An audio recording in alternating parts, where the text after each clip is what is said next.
कल क्या हुआ उसके बारे में बताओ कुछ। सर कल आपने 3 समीकरण कराई थी। इक्वेशन ऑफ रोटेशनल मोशन क्या क्या करवाई तीनों। पहली omega equal to omega naught plus alpha T दूसरी theta theta equal to omega naught T plus half alpha T square. तीसरी क्या थी omega omega not square equal to omega square plus 2 alpha theta. Theta. ये तीनों कल हमने prove करके sir वो नहीं आया देखी थी। कहाँ तीसरे नंबर पे ओमेगा नॉट ओमेगा ये नहीं आया square equal to omega not square plus 2 alpha theta. Theta. ठीक है ये कल प्रूव हो गई। ठीक आगे चले अब। चलिए आज अगली हेडिंग डालो टॉर्क। वो लड़का तो नहीं आ रहा है ना मुझे बाहर जाना। अगली हेडिंग डालो टॉर्क। टॉर्क यानी कि बल आघूर्ण।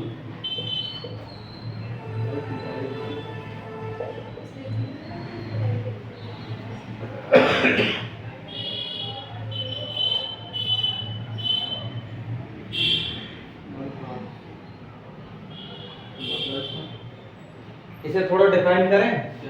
देखो बल आघूर्ण या टॉर्क क्या होता है। ये एक होता तो फोर्स ही है, इसके नाम में आ रहा बल। क्या होता है ये फोर्स। ये एक ऐसा फोर्स है जो किसी बॉडी को एक एक्सिस के अबाउट क्या करे घुमा दे। क्या करते घुमा दे। बात आ रही है समझ में। बल आघूर्ण या टॉर्क क्या है। ये एक ऐसा फोर्स है जो किसी बॉडी को एक एक्सिस के अबाउट क्या कर दे घुमा दे। घुमा दे। बात आ रही है समझ में। क्या होगा टॉर्क। ये एक ऐसा फोर्स है जो एक बॉडी को किसी एक्सिस अक्ष के परिधि क्या कर दे घुमा दे। लिखो इसमें बल आघूर्ण वह भौतिक राशि है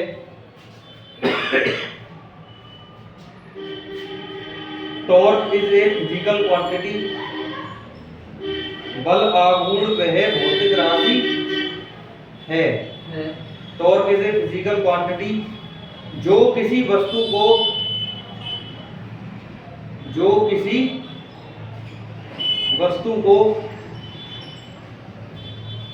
किसी अक्ष के परिधि which can rotate an object about an axis। जो किसी वस्तु को किसी अक्ष के परिधि घुमा सकती है।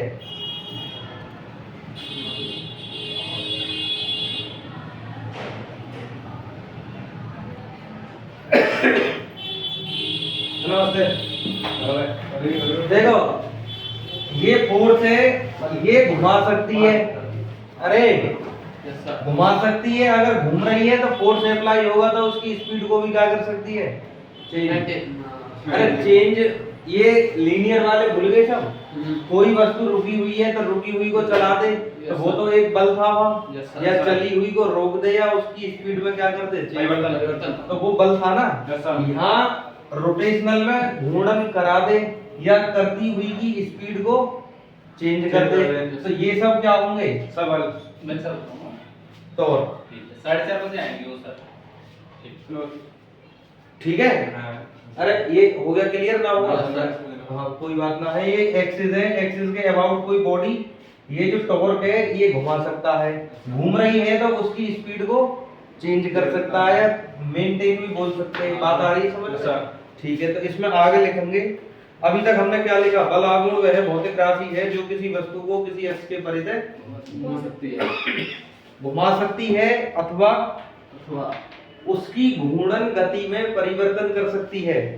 Torque is a physical quantity which can rotate an object about an axis and change it's rotational motion. घूर्णन गति में परिवर्तन कर सकती है। ये कल भी करवाए हुए वर्ड है, इन्हें आज भी कंफ्यूजन हो रही है। गति में परिवर्तन कर सकती है। बात क्लियर हो गई। इसे लिखेंगे it is denoted by torque. देखो इसे टॉर्क से डिनोट करें। इसे यहाँ ज्यादा समझो, ये कॉमेडी पे ध्यान कम दो। मैं ऐसा इसे टॉर्क से व्यक्त करते हैं। It is denoted by torque. एक इसकी डेफिनेशन हम यहाँ से लिख सकते हैं, टॉर्क इक्वल टू, ये होता है फॉर्मूला F क्रॉस R। ये फॉर्मूला लिखो इसका पहले। सर जेड की है टॉर्क, एक तो T बनाते हैं CTT, इसे T की थोड़ी सी ऐसे घुंडी सी बना देते क्या हैं। लिखूं सर? टॉर्क मतलब फोर। ये फॉर्मूला ऐसे ही लिखो इसे। अब देखो इसकी यूनिट कैसे बताओगे भाई? F की यूनिट क्या होती है? न्यूटन। और R की, दूरी की, मीटर। तो इसकी यूनिट क्या हो गई? Newton metre. जल्दी जल्दी लिखते रहो, बोलो कम। अरे फोर्स की क्या होती है? न्यूटन। और डिस्टेंस की? मीटर। तो यूनिट क्या हो गई इसकी? Newton metre.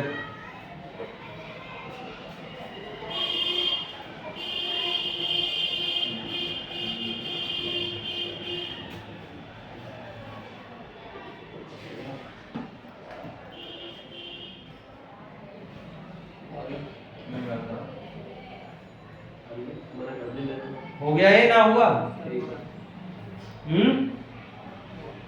हो गया। देखो इसे फॉर्मूले के अकॉर्डिंग क्या कह सकते हैं? मान के चलो ये कोई एक्सिस है, ठीक है? ये अक्ष के परिधि कोई वस्तु घूम रही है, तो ये घूमती हुई क्या होगा? इस पे बल लग रहा होगा, यानी कि इस कंडीशन में इसकी वेलोसिटी हो रही होगी। अरे गोल गोल घूम रही होगी इस कंडीशन में, ठीक है? अब जहां भी किसी भी एक पॉइंट पे हम देख रहे हैं, मान के चलो हमारा जो कण है इस समय यहाँ है, तो इस पे यहाँ कोई बल लग रहा होगा सर। और इसकी इस सेंटर से जो दूरी है वो कितनी मान ली? आर। तो ये जो दूरी है ये कैसी होगी? लंबवत दूरी। कैसी होगी? अरे सेंटर से कितने डिग्री का कोण बना रही होगी? 90 डिग्री का कोण। तो जो भी बल लग रहा है वो और इसकी सेंटर से जो दूरी है, उन दोनों के क्रॉस प्रोडक्ट को क्या कहते हैं? बल आघूर्ण।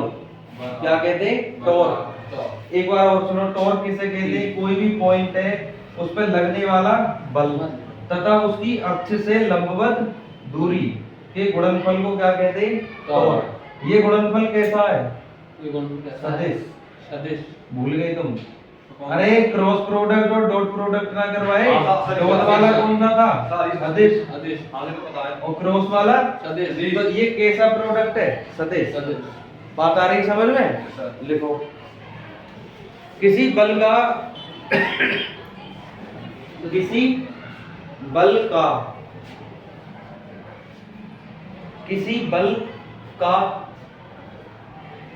घूर्णन अक्ष के परिधि, आगे, किसी बल का घूर्णन अक्ष के परिधि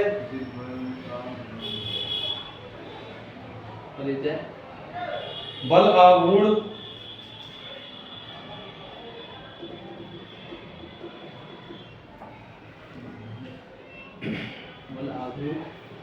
उस बल तथा उसकी घूर्णन अक्ष से लंबवत दूरी तथा उसकी घूर्णन अक्ष से लंबवत दूरी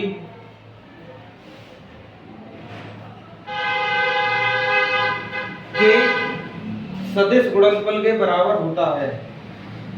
दूरी के सदिश गुणनफल के बराबर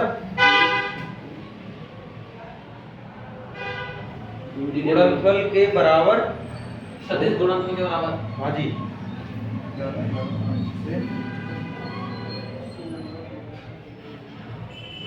Torque is the product of force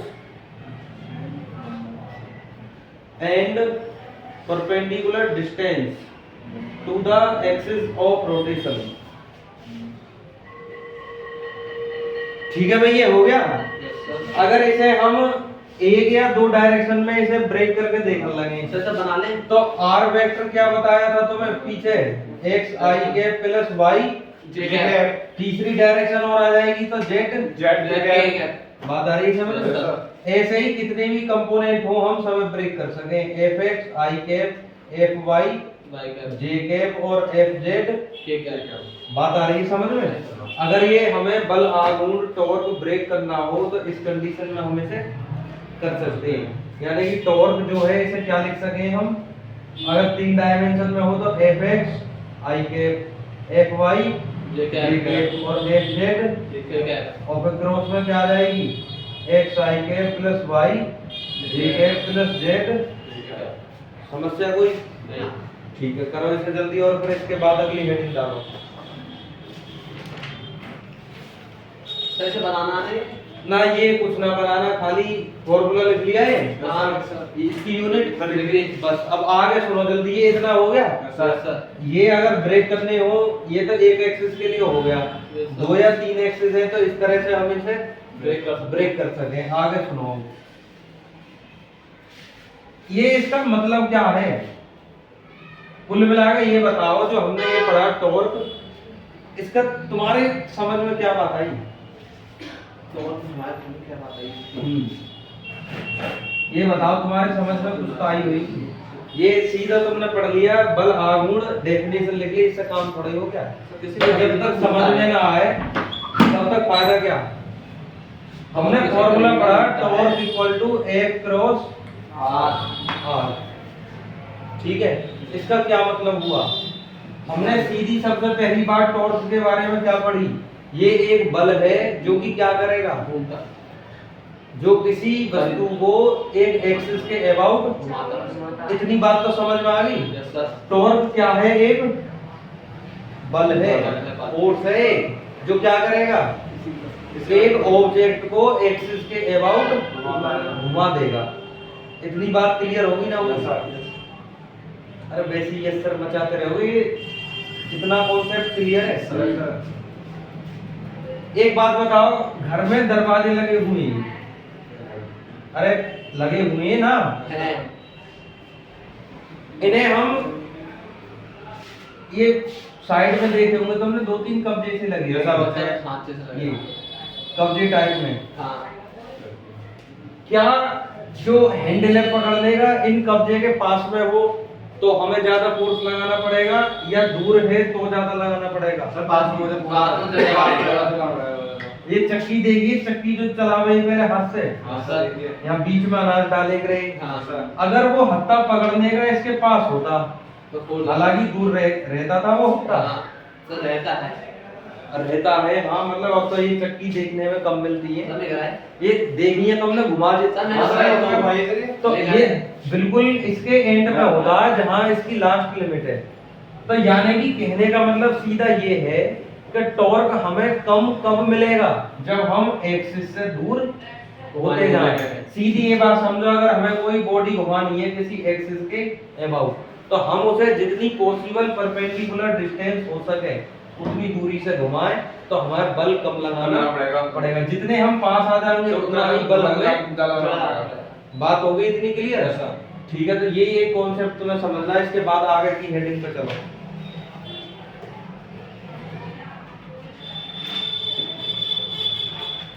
एक इसमें ये और लिख लो, बल युग्म। इसी में बल आघूर्ण, बल युग्म युग्म।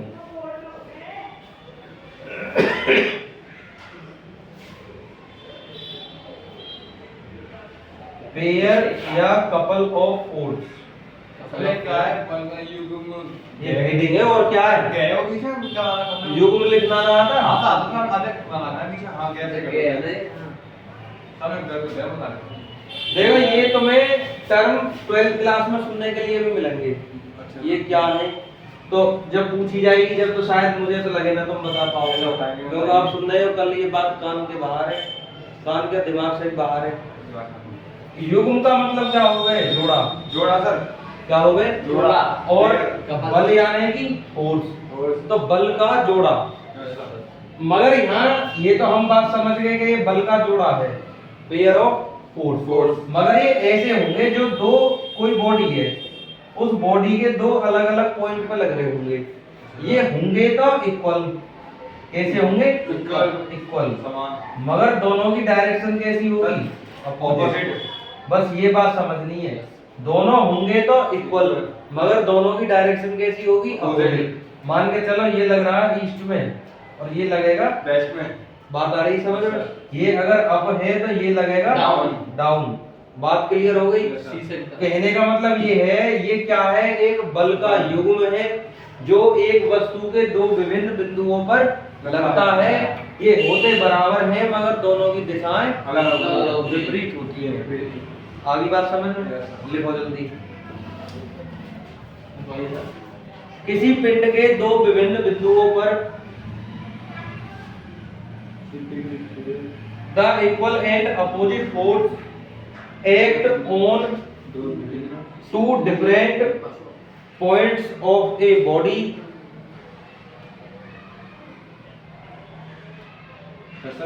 किस पिंड के दो भिन्न then the pair of these forces is called pair of force। हाँ जी, कहा लिखा तुमने? इसी पिंड के दो विभिन्न बिंदुओं पर दो बराबर व विपरीत, दो बराबर व विपरीत दिशा में, दो बराबर व विपरीत दिशा में बल कार्य करें, बराबर व विपरीत दिशा में बल कार्य करें। आगे तो इन बलों के जोड़े को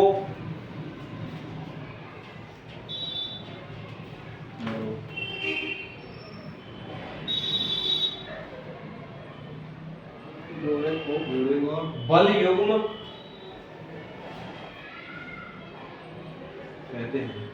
कहते हैं।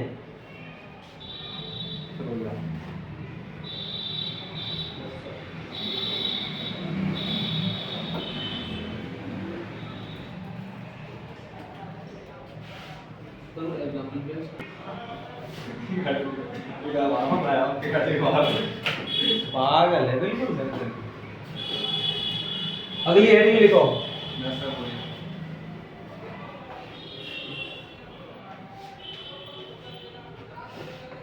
जड़त्व आघूर्ण। ये सबसे ज्यादा इंपॉर्टेंट टॉपिक है। Movement of inertia.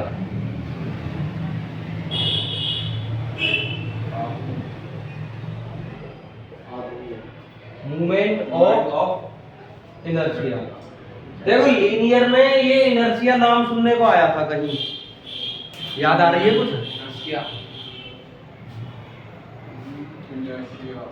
सही जगह का नाम तो है Newton first law of motion याद आ रही है कुछ? अगर कोई वस्तु अपनी अवस्था में परिवर्तन का क्या करेगी? विरोध। वस्तु के इस गुण को क्या कहते थे? जड़त्व का नियम। जड़त्व का नियम जो था वो न्यूटन का पहला नियम था। नारी इतनी बात याद। जड़त्व क्या था? अगर कोई वस्तु विराम में है तो विराम में रहेगी, गति में है तो अपनी अवस्था में होने वाले परिवर्तन का क्या करेगी? विरोध। ये कहाँ थी? लीनियर में। ठीक है, जब हम लीनियर वेलोसिटी पढ़ रहे थे। यहाँ हमारी जो वेलोसिटी है कैसी है? रोटेशनल। कैसी है? रोटेशनल। हम यहाँ एक एक्सिस के अबाउट वस्तु को घुमा रहे हैं। तो यही सेम प्रोसेस है कि कोई जो वस्तु है वो क्या कर रही है? रोटेशनल मोशन, घूर्णन गति कर रही है। तो ये अपनी घूर्णन गति में होने वाले परिवर्तन का क्या करेगी? विरोध। अरे बात आ रही है समझ में? सीधी बात ये समझो, जब कोई वस्तु, बॉडी, ऑब्जेक्ट रोटेशनल मोशन करेगा, घूर्णन गति, तो वो अपनी गति में होने वाले परिवर्तन का क्या करेगा? विरोध, अपोज करेगा। तो वस्तु के इस गुण को ही क्या करेंगे हम? Movement of inertia. बात आ गई समझ में? अरे नई बात समझ में तो बताओ एक बार और। आ गई? यानी कि कोई भी वस्तु है अगर वो रोटेशनल मोशन कर रही है तो वस्तु के अंदर एक ऐसा गुण होगा जो इसकी गति में होने वाले परिवर्तन का क्या करेगा? विरोध। वस्तु के इस गुण को ही क्या कहेंगे हम? ठीक है, लिखो। किसी पिंड का वह गुण, the property of an object due to which, किसी पिंड का वह गुण जिसके कारण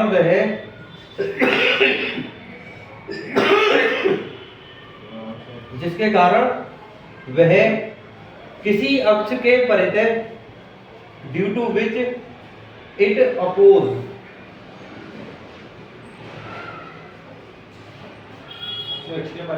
of the change of its rotational motion, जिसके कारण वह किसी अक्ष के परितः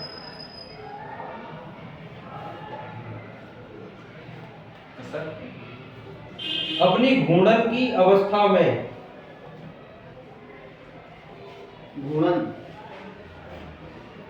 this is called movement of inertia. अपनी घूर्णन अक्ष के परितः अपनी घूर्णन की अवस्था में होने वाले परिवर्तन का विरोध करता है। The property of the object is called movement of inertia. अपनी घूर्णन अवस्था में होने वाले परिवर्तन का विरोध करता है, परिवर्तन का विरोध करता है।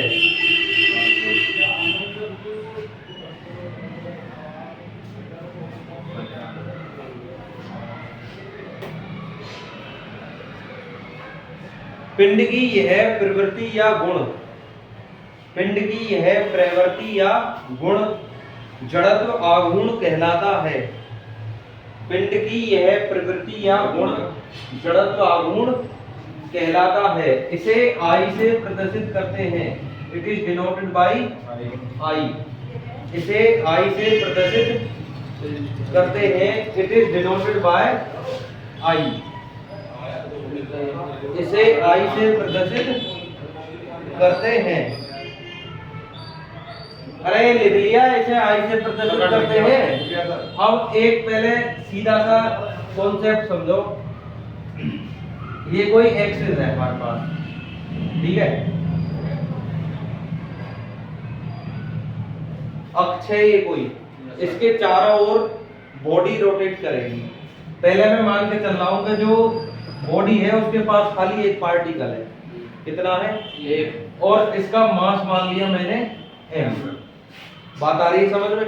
एक बॉडी है और बॉडी जो रोटेट कर रही है इस एक्सिस के अबाउट, इसके अंदर एक पार्टिकल है और उसका मास कितना है? m। इसे हम नाम देंगे एक्सिस ऑफ रोटेशन। क्या नाम देंगे? एक्सिस ऑफ, एक्सिस यानी कि अक्ष। कौन सी अक्ष? जिसके चारों ओर हमारी वस्तु घूर्णन कर रही है, तो इसका नाम क्या हो जाएगा? घूर्णन अक्ष। बात आ गई समझ में? ठीक। दूसरी बात, इसकी इस अक्ष से दूरी मानी जाएगी कितनी? r। कितनी दूरी मानी जाएगी? r। तो जो हम मोमेंट ऑफ इनर्शिया निकालेंगे i, इसके द्रव्यमान, जो भी एक कण है, एक वस्तु है उसमें एक ही कण है, एक ही कण है तो टोटल द्रव्यमान भी उसका m ही हो गया। बात आ गई समझ में? और इसकी घूर्णन अक्ष से दूरी कितनी है? r। इस r के स्क्वायर के गुणनफल को क्या कहेंगे हम? Moment of inertia. दोबारा से समझो, कोई वस्तु है या कोई कण है, वो किसी अक्ष के चारों ओर चल रहा है, या हम ये कहें किसी कण का किसी अक्ष के परितः जड़त्व आघूर्ण, उसके द्रव्यमान तथा उसकी घूर्णन अक्ष से दूरी के वर्ग, यानी कि द्रव्यमान और घूर्णन अक्ष से दूरी के वर्ग के गुणनफल के बराबर क्या होता है? आई यानी कि मोमेंट ऑफ इनर्शिया। नई बात समझ में? जो भी पार्टिकल घूम रहा है उसका द्रव्यमान तथा उसकी घूर्णन अक्ष से दूरी के वर्ग के गुणनफल को क्या कहते हैं? आई। यानी कि आई क्या? जड़त्व आघूर्ण, मूवमेंट ऑफ इनर्शिया। लिखो। इसे बनाना चाह रहे हो तो बना लेंगे।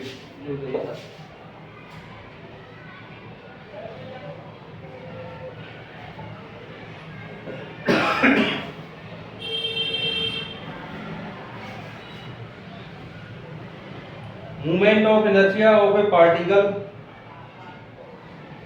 Is the product of mass of particle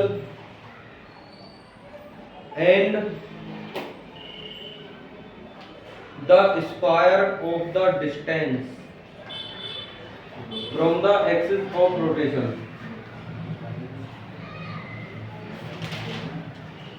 लिखो आगे। किसी कण का किसमें लिखना है ये पॉइंट? इसके नीचे मतलब इसका जो कॉन्सेप्ट है इसे लिखो। किसी कण का किसी अक्ष के परिधि जड़त्व आघूर्ण, किसी कण का किसी अक्ष के परिधि जड़त्व आघूर्ण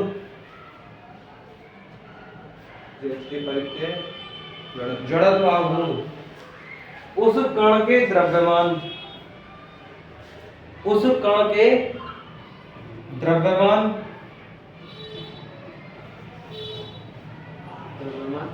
तथा उसकी घूर्णन अक्ष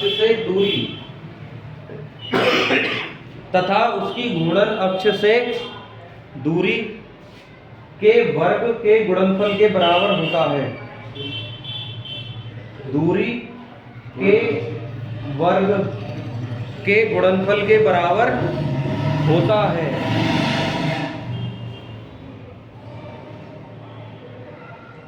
गुणनफल के बराबर होता है। ठीक है। अब ये फॉर्मूला लिख लो, I equal to M R square. I equal to M R square. अब मान के चलो हमारे पास कोई एक ऐसी वस्तु है जिसमें इसमें तो हमने मान लिया एक कण है, एक से ज्यादा कण हुए तो क्या करेंगे हम? एक से ज्यादा कण हुए तो उसमें ये तो हमने एक वस्तु मानी, उसमें एक कण है बस m। अगर एक से ज्यादा कण हुए तो क्या कर लेंगे? पागल। अब अगली हेडिंग लिखो। सर दो तक बताइए ना, 2 बजे क्या होगा sir? Movement of inertia of rigid body. Movement of inertia of rigid body.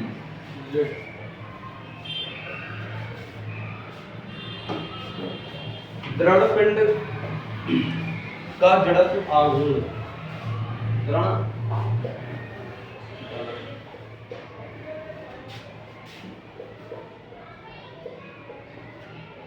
दृढ़ पिंड का जड़त्व आघूर्ण।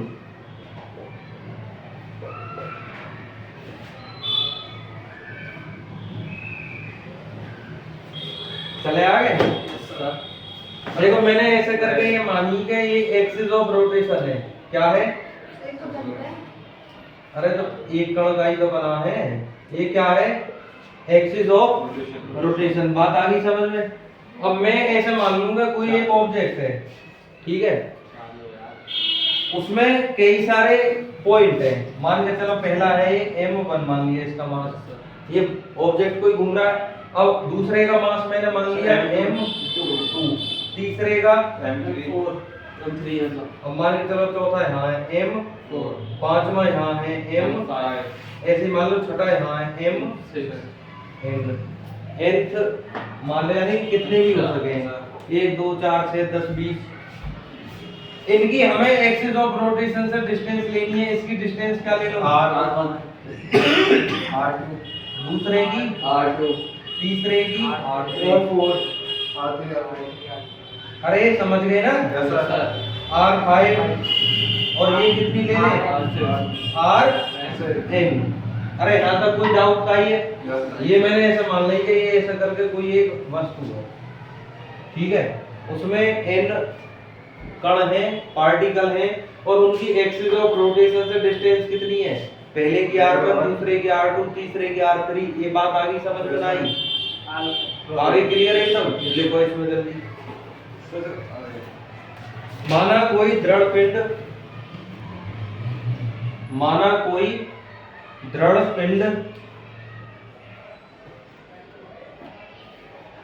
n कणों से मिलकर बना है। Consider a rigid body is made up of n particles. माना कोई दृढ़ पिंड n कणों से मिलकर बना है। Consider a body is made up of n particles, लिख लिया, Yes, sir. जिनके द्रव्यमान एंड देयर मासेस क्रमशः m1 m2 m3 dot dot dot mn है। क्या लिखा भैया अभी? तो जिनके द्रव्यमान जिनके द्रव्यमान क्रम से m1 m2 m3 dot dot dot mn है and there masses m1 m2 m3 dot dot dot mn respectively. और इनकी घूर्णन अक्ष से दूरी कितनी है? r1 r2 r3 dot dot dot rn, तथा जिनकी घूर्णन अक्ष से दूरियां r1 r2 r3 dot dot dot rn है and the distance from axis of rotation is r1 r2 r3 dot dot dot rn। Sir ये देख लिया। हो गया? अरे ये इतनी बात क्लियर हो गई। Yes sir. अब मुझे ये बताओ, अगर मैं इसमें पहले पार्टिकल का मूवमेंट ऑफ इनर्शिया देखूं I1, पहले का फॉर्मूला क्या है? पहले उसका मास, तो पहले का मास कितना है? m1, पहले की R1 सर। Yes sir. बात आ गई समझ में? दूसरे का देखूं तो M2 R2 तीसरे का देखूं तो R3 अरे ये बात आ रही है समझ में? सर, आ रही है। चौथे का देखूं तो M4 पांचवे का M5 R5 और nवे का MN ये बात आ गई समझ में? Yes, sir. अगर ये कोई ऑब्जेक्ट है उसमें n पार्टिकल है तो n का मोमेंट ऑफ इनर्शिया हम कैसे देखेंगे? ये फॉर्मूला जनरल है हमारे पास। पहले का देखेंगे m1 r1 स्क्वायर, दूसरे का m2 r2 स्क्वायर, ऐसे ही nth का mn rn। अब इसका जब हम टोटल देखेंगे, एक का, दो का, तीसरा है तो ये एक ही object. Yes sir. Total I देखेंगे तो इन सबको क्या कर लेंगे हम? प्लस प्लस हो जाएगा sir. m1 r1 square, m2 r2 square, m3 plus dot dot dot ये क्या आ जाएगा? mn rn square. ये इतनी बात समझ में आ गई? अरे है तो पूरी एक ऑब्जेक्ट ही, Yes, sir. जब टोटल निकालेंगे तो सबको क्या कर लेंगे? ऐड। Yes, sir. अब मुझे ये बताओ, एक ऐसी सीरीज ना दिख रही है हमें 1 2 3 डॉट डॉट डॉट, इसे लिखें हम इस तरह से, समेशन I इक्वल टू कितने से चालू है? ये 1 से। और m कहां तक जा रहे हैं? M से। तो 1 से लेके कहां तक है? M तक। तो m I क्या लिख लिया है? m I कहां से कहां तक? 1 से n तक। r देखना, r 1 से लेके n तक न जा रहे, इसे क्या लिख लेंगे? r I और इसका स्क्वायर। अरे जो घटती बढ़ती चीज है, एक ऑर्डर में बढ़ रही है, वो तो हमने I के टर्म में लिख लिया। Yes sir. और ये स्क्वायर तो सब पे है तो ये फिक्स है। Yes sir. तो जो टोटल मूवमेंट ऑफ इनर्शिया आया वो क्या आया? mi ri का होल स्क्वायर, या इसे जनरल एक ऐसे भी लिख दें, I equal to summation m r square. ये जब तुम पढ़ते हुए आगे ज्यादा बढ़ जाओगे तो उस हिसाब से लिख लेंगे। 2 पार्टिकल है तो यहाँ 2 ले लेंगे, 3 है तो 4 है तो, यानी कि इसे 3-4 बार जोड़ देंगे। मान के चलो m r स्क्वायर। 2 पार्टिकल है तो इन्हें बस इतना खोलेंगे, तीसरा है तो 3 तक, 4 है तो, मगर जो मेन फॉर्मूला है वो ये है मूवमेंट ऑफ इनर्शिया का, I इक्वल टू 1 से n mi ri का होल स्क्वायर। ठीक है, उतारो इसे जल्दी।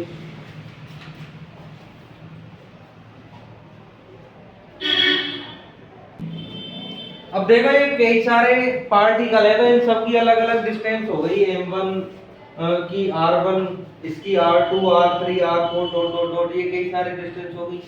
अब ये हम कोई ऐसा इसका शॉर्टकट देखेंगे कि जो डिस्टेंस है एक कॉमन हो जा और जो इसका टोटल वजन है वो एक कॉमन हो जा।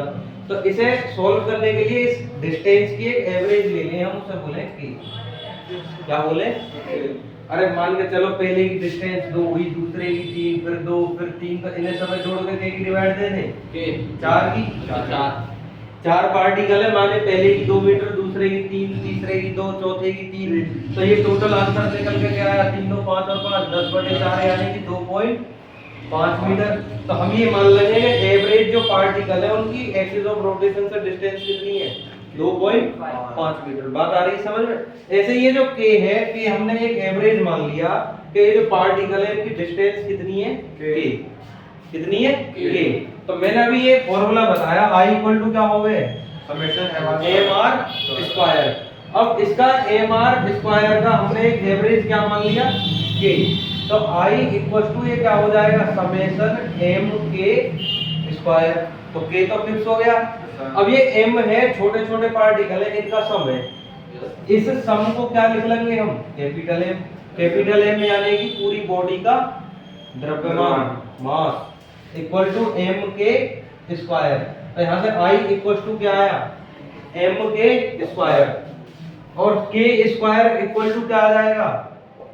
I upon m। तो k इक्वल टू क्या हुआ? अंडर रूट में I अपॉन m। ये बात किस किस के समझ में आई? अरे ये जो k है, k हमने एवरेज रेडियस मान ली, ठीक है। r की जगह क्या रख दिया? k फिक्स हो गई भाई, ये तो अब चेंज होनी ना। ये मास है अब जो चेंज हो सके, पहले का m1 दूसरे का m2 ऐसे करके ये मैंने पूरा मान लिया कैपिटल M। ये जो पूरी वस्तु है उसका पूरा मास कितना है? Capital M। यहाँ से हमें k की वैल्यू निकालनी है, तो k square equal to I upon m। k equal to square इधर ले जाएंगे, अंडर रूट में I अपॉन m। अब एक k की ये बात हमने k क्यों लाए बीच में? k है क्या? k है क्या बताओ? घूर्णन त्रिज्या। इसे क्या नाम देते हैं? घूर्णन त्रिज्या, radius of gyration. Radius of, इसकी कई तरह से डेफिनेशन दे सके हैं हम। कैसे? कि जो रेडियस ऑफ जायरेशन है वो स्क्वायर रूट है किस किसका? I यानी कि मोमेंट ऑफ इनर्शिया और m यानी कि मास ऑफ बॉडी। अरे घूर्णन त्रिज्या क्या है? वर्गमूल है किसका? किसके अनुपात का? ये रेशियो हो गया ना, जड़त्व आघूर्ण और वस्तु के द्रव्यमान। देखो यहाँ से k equal to under root में I अपॉन m। क्या डेफिनेशन दे सके हम? जड़त्व आघूर्ण तथा वस्तु के द्रव्यमान के वर्गमूल को क्या कहते हैं? k यानी कि घूर्णन त्रिज्या। पहली डेफिनेशन समझ में आ गई? क्या आई?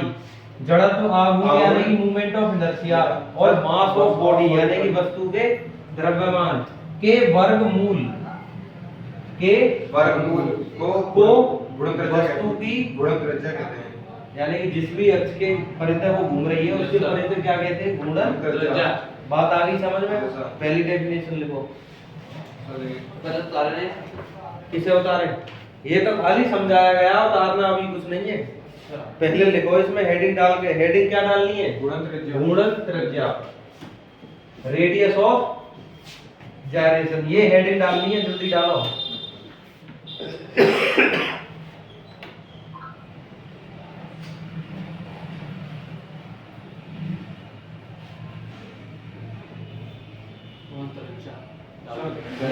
चले किसी पिंड के घूर्णन अक्ष के परिधि, किसी पिंड के घूर्णन अक्ष के परिधि, घूर्णन अक्ष के परिधि जड़त्वाघूर्ण, घूर्णन अक्ष के परिधि जड़त्वाघूर्ण तथा वस्तु के द्रव्यमान, वस्तु के द्रव्यमान के अनुपात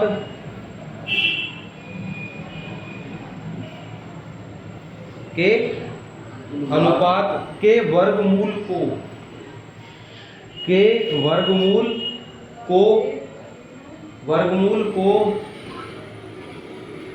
घूर्णन त्रिज्या कहा जाता है। के अनुपात को घूर्णन त्रिज्या कहा जाता है। अब इसे उतार लेंगे जल्दी से। I equal to summation m के square, I equal to capital M के square K square equal to I upon M और K equal to under root में आई अपॉन एम। इंग्लिश में क्या लिख सकें इसे? तो किसे the square root of ratio of movement of inertia and mass of the body is known as radius of gyration.